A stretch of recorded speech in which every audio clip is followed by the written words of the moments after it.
And despite the National Treasury reducing Kenya Revenue Authority's revenue targets by 100 billion, the taxman has missed its first quarter targets by 12 billion shillings.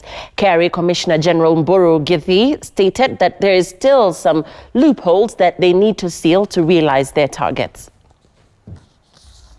The going is still tough for the Revenue Authority despite recent aggressive tax recovery efforts and sealing of loopholes. Speaking at the KRA graduation ceremony, Commissioner General Mburu Githii said despite a revision of their targets, a shortfall was imminent. When you bring the revised estimate, what they have brought down, having realized that the original estimate was very high, you see the tax shortfall would be about 12 billion.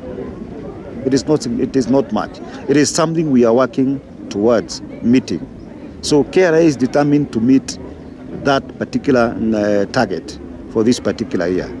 Over the last 6 months, KRA has put up a spirited fight to go after tax evaders as well as sealing loopholes within its Times Tower base to net all that it can. There is a final category which understands very well what they are doing.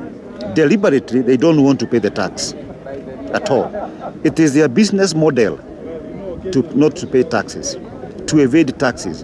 An example I give you in the alcohol industry, a liter of spirit, the taxes involved is about 200 shillings.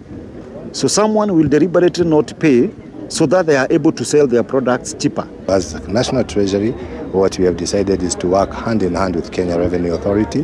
When we are setting targets, we talk with them, we collaborate, so that we assure that the revenue targets that we are giving to KRA are tax revenues that we have agreed together as a government and the collector. Last month, Acting Treasury Cabinet Secretary Ukur Yatani admitted that in the past, KRA has been given unrealistic targets that they were unable to meet, reducing their targets by 100 billion shillings to aid it meet its targets. Revenue has been underperforming for the last 10 years. We always, at the end of the year, we report underperformance of the revenue by about 100 billion or even more.